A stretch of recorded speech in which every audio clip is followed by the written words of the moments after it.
Hello everyone, welcome back to my channel. मी रुद्राणी पाटील आजच्या ओसीच्या व्हिडिओमध्ये तुमच्या सगळ्यांचं स्वागत करते. या व्हिडिओमध्ये आपल्याला फेडरिक विन्स्लो टेलर यांच्याबद्दल थोडीशी माहिती बघायचं, त्यांचं बॅकग्राऊंड वगैरे बघायचंय आणि त्यांचं कंट्रीब्युशन बघायचं आहे आणि त्यांनी जे प्रिन्सिपल्स डेव्हलप केले ते कशा पद्धतीने केले, त्यांचं काय मत होतं हे डिस्कस करायचं आहे. चला बघा, आता या ठिकाणी फर्स्ट ऑफ ऑल मी आता हे सगळ्या गोष्टी ज्या आहेत तुम्हाला, जसं आपण हेनरी फ्युएल बद्दल डिस्कस केलो एखाद्या छोट्या स्टोरी मार्फत, आपण सुद्धा डायरेक्टली एका स्टोरी मार्फतच आपण सगळ्या गोष्टी डिस्कस करू. चेक करा, या ठिकाणी चेक करा. हे फेडरिक विन्स्लो टेलर आहेत, FW टेलर आहेत. He was born in 1856 and died in 1915. या दोन्ही गोष्टी तुम्हाला लक्षात ठेवायच्या आहेत. तर FW टेलर हे अमेरिकन आहेत, ते USA चे आहेत. ते एका अशा मिडवेल स्टील वर्क फिलाडेल्फिया येथील एक कंपनी आहे. त्या कंपनीमध्ये स्टार्टिंगला त्यांचं करिअर जेव्हा सुरुवात झाली होती, करिअरला म्हणजे सुरुवातीला मशिनिस्ट म्हणून काम करत होते. कोणत्या कंपनीमध्ये? मिडवेल स्टील वर्क फिलाडेल्फिया येथे मशिनिस्ट म्हणून त्यांचं करिअर स्टार्ट झालं. मशिनिस्ट म्हणजे यंत्रकार.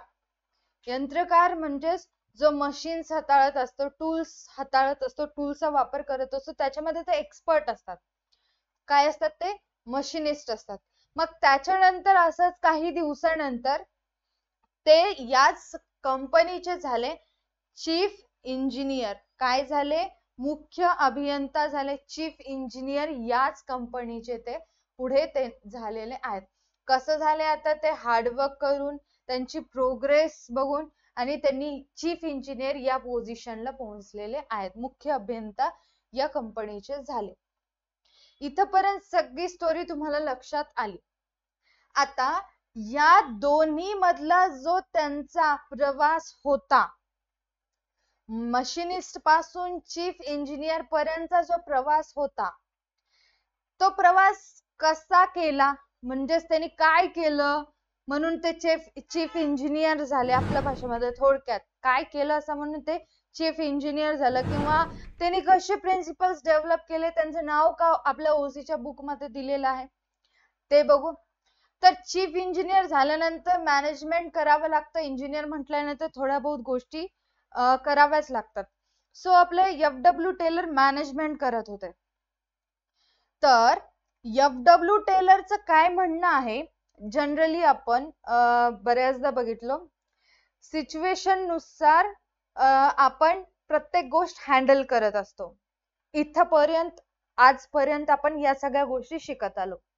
एखादा प्रॉब्लेम असेल, प्रॉब्लेमला बघून आपण त्या गोष्टी हँडल करत असतो. प्रिन्सिपल्स त्या ठिकाणी आपल्याला हेल्प करत असतात.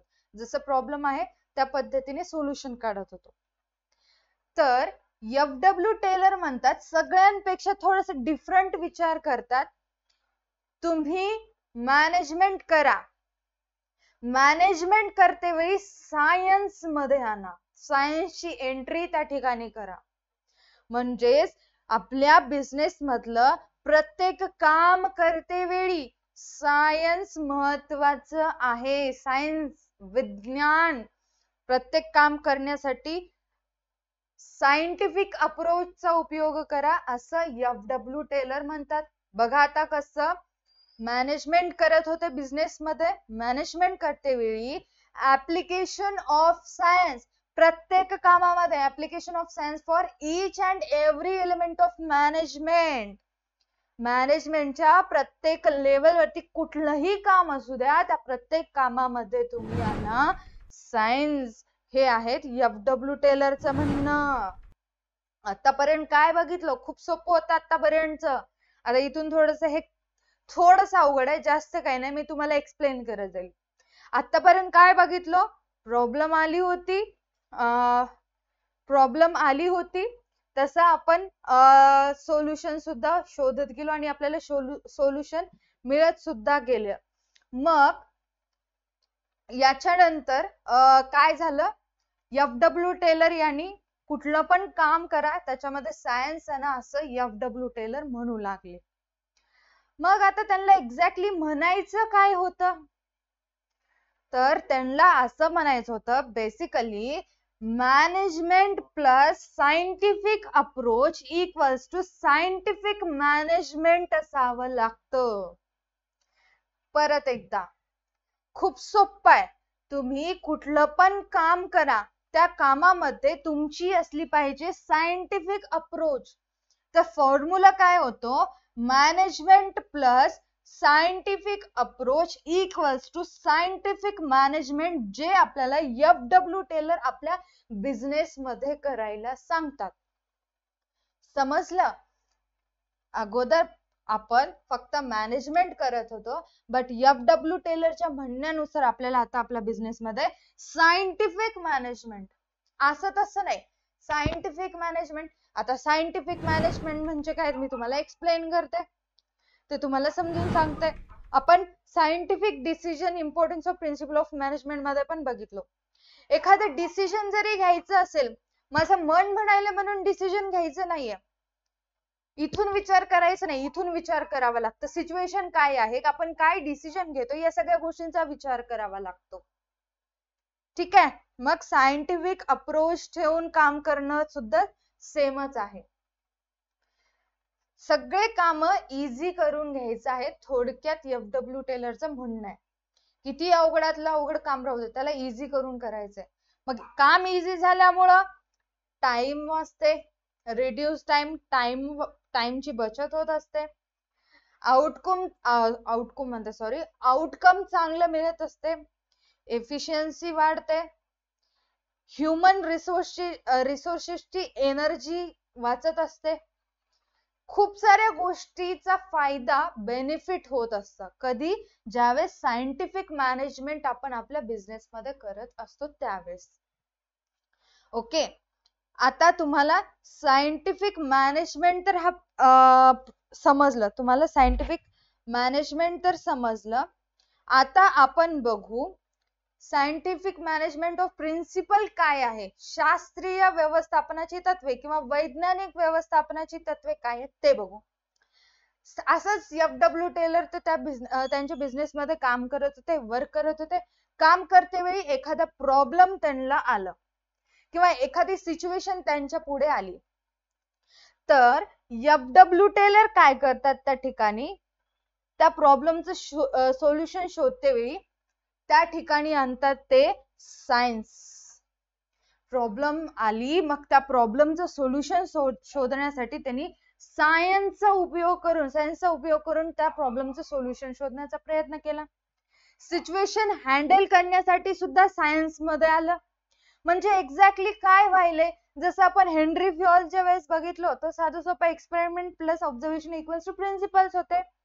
बट या ठिकाणी काय चेंज आहे, experiments plus observation plus scientific approach equals to scientific management principles. सायन्सची एंट्री झाली म्हणून सायंटिफिक अप्रोच आलं, म्हणून झालं सायंटिफिक मॅनेजमेंट ऑफ प्रिन्सिपल. समजलं? आता सायंटिफिक मॅनेजमेंट काय आहे काय नाही मी तुम्हाला एक्सप्लेन करते, अजिबात टेन्शन घ्यायची गरज नाही. बघा आता या ठिकाणी त्यांनी त्यांच्या या विचारांच्या योगदानामुळे त्यांनी जे हार्डवर्क केलं किंवा त्यांनी जे रिसर्च केलं, त्यांचं जे कंट्रीब्युशन आहे या फील्ड मध्ये, थॉट प्रोसेसच्या फील्ड मध्ये, म्हणून त्यांना फादर ऑफ सायंटिफिक मॅनेजमेंट म्हणून ओळखलं जातं. FW टेलर यांना काय म्हटलं जातं, फादर ऑफ सायंटिफिक मॅनेजमेंट. तर या व्हिडिओच्या कमेंट सेक्शन मध्ये कमेंट करायचं आहे की आपल्या हेनरी फ्युअलला काय म्हणून ओळखलं जातं, ते कशाचे जनक आहेत, थोडक्यामध्ये ते कशाचे फादर आहेत, हे तुम्हाला कमेंट सेक्शन मध्ये कमेंट करून सांगायचं आहे. इथपर्यंत सगळ्या गोष्टी क्लिअर आहेत. सायंटिफिक अप्रोच म्हणजे वैज्ञानिक दृष्टिकोन म्हणजे छोट्यातल्या छोट्या कामामध्ये सुद्धा सायन्सला मध्ये आणायचं. सायन्सला म्हणजे प्रत्येक गोष्टी विचार करून डिसाइड करायच्या. माझं मन म्हणायला म्हणून डिसिजन नाही घ्यायचं. खरंच ते काम करण्यासाठी तेवढा वेळ लागतो का, या सगळ्या गोष्टींचा विचार करणं म्हणजे सायंटिफिक डिसिजन किंवा सायंटिफिक मेथड किंवा सायंटिफिक अप्रोच आहे. ओके, तर आता आपली बुक काय म्हणते, आपलं सगळं झालं स्टोरी, आपली बुक काय म्हणते तिथे येऊ आपण. बघा, टेलर वॉज बॉर्न इन 1856 आणि डाईड इन 1915. इथेपर्यंत तुम्हाला हे पाठ ठेवावं लागणार आहे, कंपल्सरी आहे. टेलर वॉज अन अमेरिकन, ते US मध्ये राहत होते म्हणून ते अमेरिकन आहेत. who started his career as a machinist in Midwell Steel Works, Philadelphia. Midwell Steel Works या कंपनीमध्ये ते त्यांचं करिअर ॲज अ मशिनिस्ट म्हणून सुरुवात केली, म्हणजेच यंत्रकार म्हणून सुरुवात केली. अँड ग्रॅज्युअली म्हणजे हळूहळू through his hard work and progress rose to the position of chief engineer. हळूहळू त्यांनी कठोर परिश्रम करून त्यांची प्रगती झाल्यानंतर त्यांनी चीफ इंजिनियर, मुख्य अभियंता हे पद सुद्धा पटकावलेलं आहे, म्हणजे भूषविलेलं आहे, मिळवलेलं आहे. सेम तिकडे जे मी तेच सांगितले इथे सुद्धा तेच आहे, म्हणजे मी इथलंच सांगितले, मी काय माझ्या मनानं नाही सांगितलं, जे बुक मध्ये आहे तेच सांगितलं. He introduced his observation and experiments based on scientific data. आता याचा मीनिंग काय आहे, वैज्ञानिक विश्लेषणाच्या किंवा वैज्ञानिक आकडेवारीवर आधारित त्यांनी निरीक्षण आणि सराव सादर केले.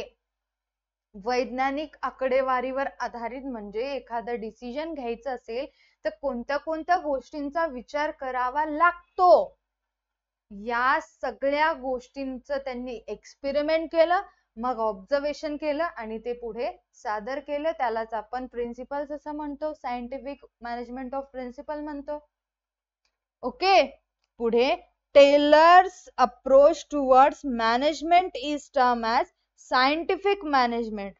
टेलरच्या व्यवस्थापनाकडच्या पाहण्याच्या दृष्टिकोनाला वैज्ञानिक व्यवस्थापन असे म्हणतात, सायंटिफिक मॅनेजमेंट असे म्हणतात.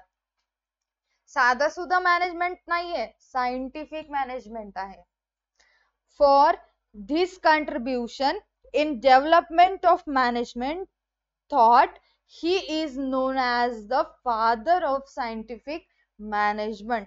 त्यांच्या या व्यवस्थापनाच्या विचारांच्या विकासाच्या योगदानामुळे त्यांना फादर ऑफ सायंटिफिक मॅनेजमेंट म्हणून सुद्धा ओळखलं जातं. हे लक्षात ठेवायचं आहे आपल्याला.